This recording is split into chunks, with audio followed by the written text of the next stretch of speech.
पितृपक्ष की शुरुआत 7 सितंबर से हो रही है और 21 सितंबर तक है। ये 15 दिन का पर्व है, इसको पितृपक्ष कहा जाता है।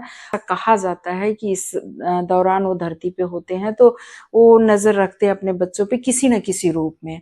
तो अब इस दौरान कहा जाता है कि पितृपक्ष तो ये नहीं करना चाहिए, वो नहीं चाहिए। हाँ, पितृपक्ष में कुछ चीजें वर्जित है, लेकिन क्या वर्जित है, क्या नहीं वर्जित है, क्या करना चाहिए, क्या नहीं करना चाहिए, इसी टॉपिक पे मैं आज ये वीडियो लेकर आई हूँ। क्योंकि बहुत सारे लोगों के दिमाग में बहुत सारी चीजें ऐसी होती है कि कुछ क्या करें क्या ना करें। तो मैं आप लोगों को बताऊंगी कि आप लोगों को क्या नहीं करना है, क्या करना है। अब जैसे कहते हैं कि पितृपक्ष में पूजा पाठ करना चाहिए कि नहीं, तो मैं कहूंगी कि पितृपक्ष में आपको अधिक से अधिक पूजा पाठ करनी चाहिए, दान पुण्य करना चाहिए। क्योंकि इस दौरान अगर आप ऐसा कुछ करते हैं, पूजा पाठ करते हैं, दान करते हैं, तो आपके पूर्वजों की आत्मा को शांति मिलेगी, वो देखेंगे तो उनको खुशी होगी।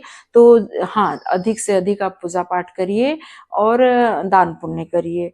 और दूसरा होता है कि कहते हैं, बहुत लोगों के दिमाग में आता है कि मंदिर जाना चाहिए कि नहीं, सूर्य को अर्घ देना चाहिए कि नहीं। तो इसके लिए मैं आप लोगों को बोलूंगी, जैसे मैंने बोला कि पूजा पाठ ज्यादा करना चाहिए, तो मंदिर भी जाना चाहिए, सूर्य को अर्घ भी देना चाहिए, ये भी बहुत जरूरी है। क्योंकि आपका जो रूटीन है, आप दैनिक सुबह शाम की जो पूजा घर में करते हैं उसको भी करते रहिए, सूर्य को जल अर्पित करिए। पितृ पक्ष चल रहा है, इसका ये मतलब नहीं कि आपके जीवन में ये सारी चीजें वर्जित है, तो ये भी आपके लिए मतलब करना जरूरी है। अब उसके अलावा कहते हैं कि अब तेल साबुन यूज करें कि नहीं, मतलब कपड़े धुलें कि नहीं। तो इसमें देखिए क्या होता है कि आपके पितृ इस समय धरती पे आए हुए हैं, और हम लोग ऐसे ही मतलब 15 दिन ऐसे ही निकाल दें, तेल न लगाएं, कपड़े न धुलें। तो आपको लग रहा है 15 दिन बिना कपड़े धुले घर में हम क्या हाल बना रखेंगे।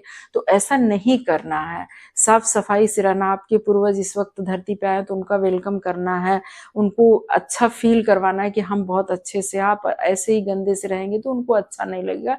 तो थोड़ा इस बात पे ध्यान देना चाहिए। अति भी नहीं करना चाहिए किसी चीज का, कि एकदम पूरे घर की सफाई ही करे जा रहे हैं, जैसे होली दिवाली में करता है वैसा नहीं करना।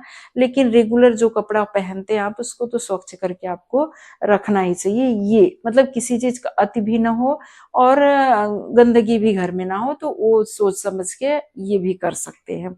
है कि जैसे कि जो महिलाएं हैं वो बाल धुले श्रृंगार करें कि ना करें।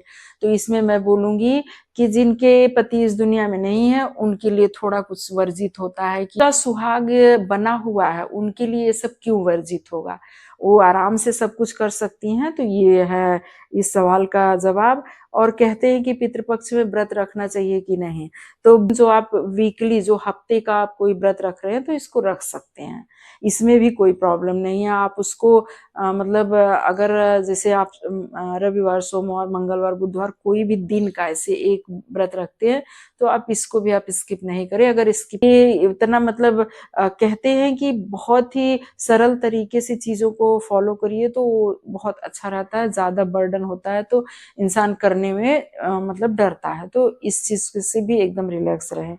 और इसके अलावा जैसे कि कहते हैं कि नाखून और बाल कटवाना चाहिए कि नहीं, और मतलब सेविंग करना चाहिए। तो इसके लिए मैं आप लोगों को बोलूंगी, अपने पूर्वजों को जल अर्पित कर रहे हैं या फिर पानी दे रहे हैं तो आप किसी की सेवा मत लीजिए। तो इसीलिए वर्जित है कि आप बाहर जाएंगे, बाल कटवाएंगे तो किसी की सेवा लेंगे, तो वो नहीं करना है। तो इन सब चीजों से थोड़ा 15 दिन तक परहेज कर लेना चाहिए। कि तो वैसे ही पितृपक्ष में भी थोड़ा ध्यान रखना चाहिए। और पितृपक्ष को थोड़ा सा एक पर्व की तरह ही समझ करके चलें, बर्डन लेके ना चलें कि पितृपक्ष है मतलब मैं, हाँ, घर में कुछ नई चीजें ना लाएं, कोई नई चीज यूज ना करें, ये सब चीजों को थोड़ा वर्जित कर दें। और सब कुछ एकदम सरल तरीके से पितृपक्ष को अपने पूर्वजों को याद करते हुए उनको जल अर्पित करें। और जिस दिन पितृ विसर्जन होता है उस दिन कुछ पदार्थ बना करके घर में अच्छे अच्छे, और वो मतलब अपने घर के आसपास जो पशु पक्षी है उनको आप भोग लगा सकते हैं, या फिर कहते हैं दोनी निकाल सकते हैं। तो ऐसे करके पितृपक्ष को अच्छे से मनाइए, बर्डन लेके बिल्कुल नहीं। और यही मुझे आप लोगों से कहना था।